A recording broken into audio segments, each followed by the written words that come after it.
Whitening এর ক্ষেত্রে হোক কিংবা ব্রাইটনিং এর ক্ষেত্রে অথবা মুখের ছোট ছোট কালো দাগ দূর করার জন্য এইসব সমস্যার জন্য সবথেকে দ্রুত এবং সবথেকে কার্যকরী ওয়ে হচ্ছে শীট মাস্ক ব্যবহার। শীট মাস্ক ব্যবহার সম্পর্কে আমরা মোটামুটি সবাই জানি। কিভাবে আপনার স্কিন টাইপ অনুযায়ী শীট মাস্ক সিলেক্ট করবেন এই সম্পর্কে আমাদের অনেকেরই ধারণা আছে, বাট শীট মাস্ক ব্যবহারের ক্ষেত্রে আমরা কিছু কমন মিস্টেক্স করে থাকি। এই মিস্টেক্সগুলোর জন্য শীট মাস্ক থেকে আমরা পারফেক্ট রেজাল্ট পাই না। অনেকে ব্রাইটেনিং এর জন্য শীট মাস্ক ব্যবহার করে, বাট ব্যবহারের কিছুদিন পর আমাদের কাছে মেসেজ দেয় যে ভাইয়া শীট মাস্ক ব্যবহার করে আমার মুখে ব্রণ বা ব্রেকআউট দেখা যাচ্ছে, এটা কেন হচ্ছে? তখন আমি তাকে কিছু প্রশ্ন জিজ্ঞাসা করায় বুঝতে পারি যে শীট মাস্ক যেভাবে ব্যবহার করা উচিত, যে প্রবলেমের জন্য ব্যবহার করা উচিত, সে সেইটা না করে শীট মাস্ক ব্যবহারের ক্ষেত্রে বেশ কিছু মিস্টেক্স করতেছে। আজকে কথা বলবো শীট মাস্কের কিছু কমন মিস্টেক্স, এবং এই মিস্টেক্সগুলো আপনার জানা খুবই জরুরি। আপনি চাইলেই হুট করে শীট মাস্ক ব্যবহার করতে পারবেন না। শীট মাস্ক মুখে ব্যবহারের আগে খুব ভালোভাবে আপনার হাত পরিষ্কার করে নিতে হবে। মুখ ডাবল ক্লিনজিং করে টোনার ব্যবহার করতে হবে। এরপর মুখে শীট মাস্ক দিতে হবে। শীট মাস্ক খুব দ্রুত অ্যাবজর্বিং একটি প্রোডাক্ট, তাই হাতে কিংবা মুখে যদি কোনো প্রকার ধুলো ময়লা কিংবা জীবাণু থাকে, সেই ক্ষেত্রে মুখে পিম্পল বা একনি হওয়ার সম্ভাবনা অনেক বেশি থাকে। তাই শীট মাস্ক ব্যবহারের আগে মুখ এবং হাত খুব ভালোভাবে পরিষ্কার করে নিতে হবে। শীট মাস্ক হাতে পাবার পরপরই এটি ব্যবহার শুরু করা উচিত নয়। প্রথমে এটিকে খুব ভালোভাবে রাবিং করে নিতে হবে, যাতে করে এর ভেতরে থাকা সিরাম বা এসেন্স পুরো মাস্কের ভিতরেই ঢুকে যায়। খুব ভালোভাবে রাবিং করার পর শীট মাস্ক খুলে তারপর ব্যবহার শুরু করতে হবে।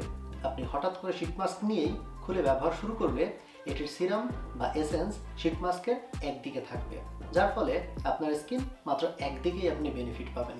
তাই পুরো স্কিনে আপনি যদি শীট মাস্কের সিরামটা আপনার পুরো স্কিনে রাবিং করতে চান, সেই ক্ষেত্রে শীট মাস্কটি খুব ভালোভাবে ঘষে তারপর শীট মাস্ক খুলে ব্যবহার শুরু করতে হবে। শীট মাস্ক ব্যবহার করে মুখের সব জায়গায় অনেক সময় ভালোভাবে বসে না। শীট মাস্ক আমাদের মুখের মাপে বানানো হলেও কিছু জায়গা ফাঁকা থাকে, ফলে ওই জায়গাটাতে শীট মাস্ক ভালোভাবে পৌঁছাতে পারে না। মুখে দেওয়ার পর মুখ খুব সাবধানে শীট মাস্কের যে জায়গাটা মুখে লাগবে না সেই জায়গাটা আলতো করে কেটে নিতে হবে এবং মুখের সাথে খুব ভালোভাবে লেপটে দিতে হবে।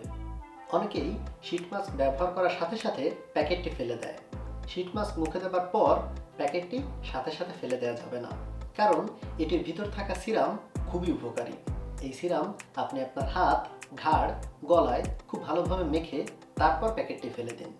অনেকেই শীট মাস্ক ব্যবহার করে ঘন্টার পর ঘন্টা বসে টিভি দেখে, আবার কেউ কেউ ঘুমিয়েও পড়ে।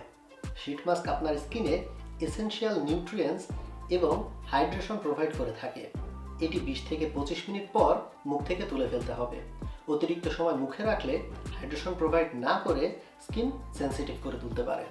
তাই সর্বোচ্চ 20 থেকে 25 মিনিট পর এই শীট মাস্ক আর কোনোভাবেই মুখে রাখা যাবে না।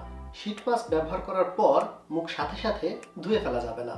এতে করে শীট মাস্ক থেকে স্কিন কোনো প্রকার বেনিফিট পাবে না। শীট মাস্ক তুলে ফেলার পর মুখে লেগে থাকে মাস্কের সিরাম, যা খুব জেন্টলি আপনার স্কিনের সাথে রাবিং করে দিতে হবে। খুব বেশি হার্শলি রাবিং করা যাবে না। হার্শলি রাবিং করলে প্রিম্যাচিওর এজিং হওয়ার সম্ভাবনা থাকে। তাই আলতো করে আপনার পুরো স্কিনে শীট মাস্কের যে সিরাম সেটি ভালোভাবে রাবিং করে দিন। শীট মাস্ক ব্যবহার করার পর ওইভাবে ঘুমিয়ে যাওয়া যাবে না। 10 থেকে 15 মিনিট পর যখন শীট মাস্কের সিরামগুলা আপনার মুখ ভালোভাবে শুষে নিবে, তারপর স্কিন টাইপ অনুযায়ী কোনো একটি ময়েশ্চারাইজার অবশ্যই আপনাকে ব্যবহার করতে হবে। এতে আপনার স্কিন হাইড্রেটেড হওয়ার পাশাপাশি স্কিন আরও গ্লোয়িং হওয়ার সম্ভাবনা বেড়ে যায়। অনেকেই সপ্তাহে 3 থেকে 4 দিন শীট মাস্ক ব্যবহার করে, বা কেউ কেউ 5 দিন বা 6 দিনও শীট মাস্ক ব্যবহার করতে অনেক স্বাচ্ছন্দ্য বোধ করে। কিন্তু শীট মাস্ক সপ্তাহে সর্বোচ্চ 2 বার ব্যবহার করা উচিত। আর শীট মাস্ক ব্যবহারের সব থেকে বেস্ট টাইম হলো রাতে। আপনার নাইট টাইম স্কিন কেয়ার রুটিনে খুব ভালোভাবে শীট মাস্ক অ্যাড করে নিতে হবে। আর হ্যাঁ, শীট মাস্ক কিন্তু অবশ্যই স্কিন টাইপ অনুযায়ী সিলেক্ট করতে হবে। স্কিন টাইপ অনুযায়ী শীট মাস্ক সিলেক্ট নিয়ে আমার একটি ভিডিও আছে, আপনি চাইলে ওটিও দেখে আসতে পারেন। আপনি যে কোনো প্রোডাক্ট যদি পারফেক্টলি তার থেকে বেনিফিট পেতে চান, তাহলে অবশ্যই সেটিকে পারফেক্টলি ইউজ করতে জানতে হবে। শীট মাস্কের ক্ষেত্রে আমি যে 8টি মিস্টেক্সের কথা বললাম, এই 8টি মিস্টেক্স আমরা হর হামেশাই করে থাকি। আপনি যদি এই ভিডিওটি থেকে কিছু না কিছু জানতে পারেন শীত মাস্ক সম্পর্কে বা স্কিন কেয়ার সম্পর্কে, তাহলে অবশ্যই চ্যানেলটিকে সাবস্ক্রাইব করে যাবেন। আর যদি শীত মাস্ক বা স্কিন কেয়ারের যে কোনো রিলেটেড আপনার প্রশ্ন বা মতামত থাকে, অবশ্যই আপনি কিন্তু কমেন্টে আমাকে জানাতে ভুলবেন না। আমার ইনস্টাগ্রামের ছবি আমি এখানে দিয়ে দিব, চাইলে আমার সাথে ইনস্টাগ্রামে জয়েন হইতে পারেন। ওইখানে আমি স্কিন কেয়ার রিলেটেড বিভিন্ন টিপস, ট্রিক্স এবং আমার পার্সোনাল লাইফের অনেক কিছুই শেয়ার করে থাকি। So please join with me in Instagram. আজকের ভিডিও এই পর্যন্তই। ভালো লাগলে চ্যানেলের অন্য ভিডিওগুলোও দেখতে পারেন। আল্লাহ হাফেজ।